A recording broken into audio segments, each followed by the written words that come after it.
সবাইকে প্রথমেই আসসালামু আলাইকুম। আসলে আমি তো অভিভূত, আমি এতটা এক্সপেক্ট করি নাই। আমি যাচ্ছিলাম, আমি তারপর বলছিলাম যে ভেরি শর্ট, কারণ ভেরি শর্ট একটা জাস্ট আমি জানি যে আপনারা আপনাদের আবেগ প্রকাশ করার জন্য অবশ্যই উপস্থিত থাকবেন। তারপর অনেক বড় আয়োজন হয়ে গেছে। থ্যাংক ইউ স্যারকে এবং অন্যান্য সবাইকে।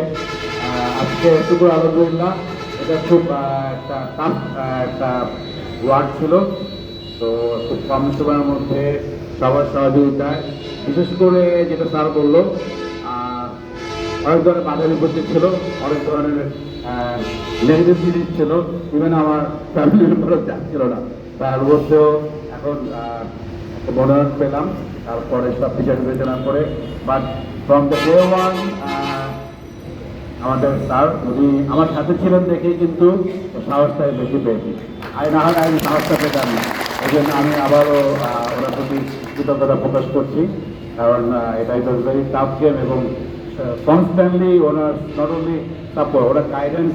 উনি কিন্তু পলিটিক্স ব্যাকগ্রাউন্ড নাই, কিন্তু অনেক ক্ষেত্রে অনেক পলিটিক্যাল জিনিস ওনার কাছ থেকে আমি ফলো করছি এবং এই রিয়েলি ওয়ার্ক ডেফিনেটলি, এটা কিন্তু সত্যি কথা।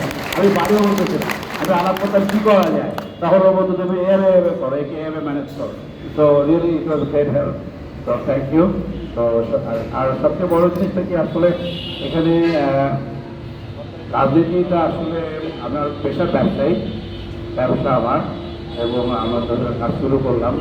এখন পরিস্থিতির কারণে দল মনোনয়ন দিয়েছে, তো সেই ক্ষেত্রে আমরা এটা সিরিয়াসলি নিয়েছিলাম এবং থ্রু আউট দ্য জার্নি এখানে আমার কাছ থেকে শুরু করে আমার ফ্যামিলি মেম্বার এবং এলাকার জনগণ যারা কিছু আছেন তারা, এবং আপনারাও বিশেষ করে হুমায়ুন, হানি, সবাই ফোন করে খোঁজখবর নিয়েছেন। সবাইকে তো সব কাজে লাগানো যায় না, but everybody was with me. সেটা আমার খুব বড় একটা সাহস ছিল, উৎসাহ পেয়েছি, এবং আমি চেষ্টা করেছি যাতে আল্লাহ তাআলার অশেষ রহমত যে আমাদের চেষ্টা সফল হয়েছে। তো এখানে সবচেয়ে বড় জিনিস হলো আমাদের, আপনারা দেখেছেন যারা গিয়েছেন আমাদের এলাকাতে, খুব অবহেলিত। তো এটা খুব বড় দায়িত্ব। এখন মনে হচ্ছে যখন আমি এলাকাতে নির্বাচিত হলাম, এলাকা যাওয়ার পরে তখন মনে হলো যে এটা বিশাল বিশাল দায়িত্ব, এতটাই ভাবি নাই। আমি মনে করছি যে রুটিন ওয়ার্ক, যাবো আসবো, যে এটা আবার চাকরি দেওয়াকে বলেছিল তুমি যে করতে চাচ্ছ, তুমি কি video think the consequence after election.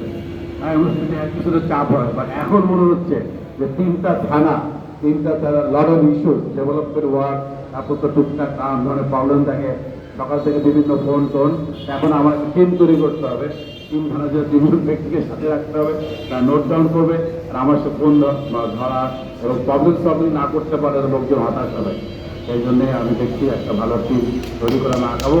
আর সবচেয়ে বড় জিনিস হলো যে আমাদের যেটা তারও বললো, আজকে আমরা এবার মধ্যে ইলেকশন কিন্তু আমার দেখা বাংলাদেশে কোথাও হয়নি, এত সুন্দর ফেয়ার ইলেকশন, যেখানে অনেক ধরনের ফেস ছিল। তো আমরা আসলে উই আর ব্লেসড, আল্লাহ তাআলা আসলে মেহরবান যে সুন্দরভাবে ইলেকশন হলো কোনো রকম ক্যাজুয়ালিটি ছাড়া।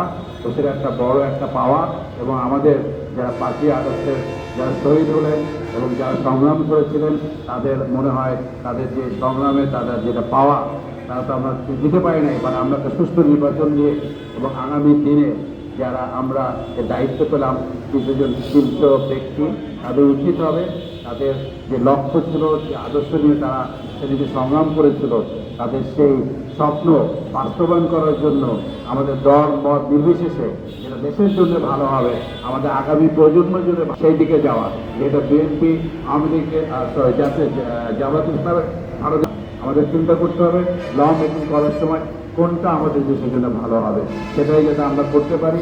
আল্লাহ তাআলা সে দিক নির্দেশনা দেয়। এবং সর্বশেষে আজকে এই দিনে আপনারা আমাকে যে ইনস্টিটিউট দিলেন, এটা আমার আজীবন মনে থাকবে।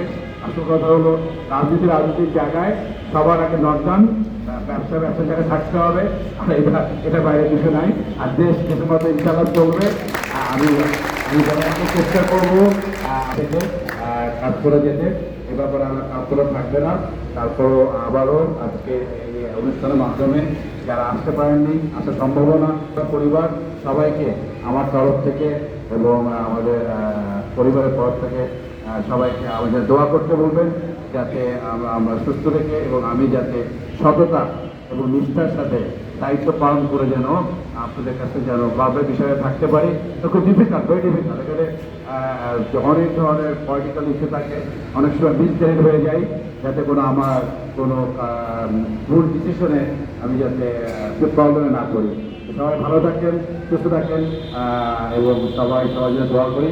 এবং আগামী দিনে যাতে কালকে যে সরকার গঠিত হচ্ছে, সরকার যেন আগামী দিনে আমাদের বাংলাদেশের যে যা যা করা দরকার সে গঠনমূলক কাজ করে আমাদের দেশের জনগণের দুর্দশা কমানোর জন্য এবং আমাদের শিল্পে এই কারখানা এখনও অনেক সমস্যা জর্জরিত, সেগুলি সমস্যার সমাধানে যাতে ওনারা মনোযোগ দেবেন সে আশাবাদ ব্যক্ত করছি। সবাইকে অসংখ্য ধন্যবাদ। আল্লাহ হাফেজ। বাংলাদেশ জিন্দাবাদ।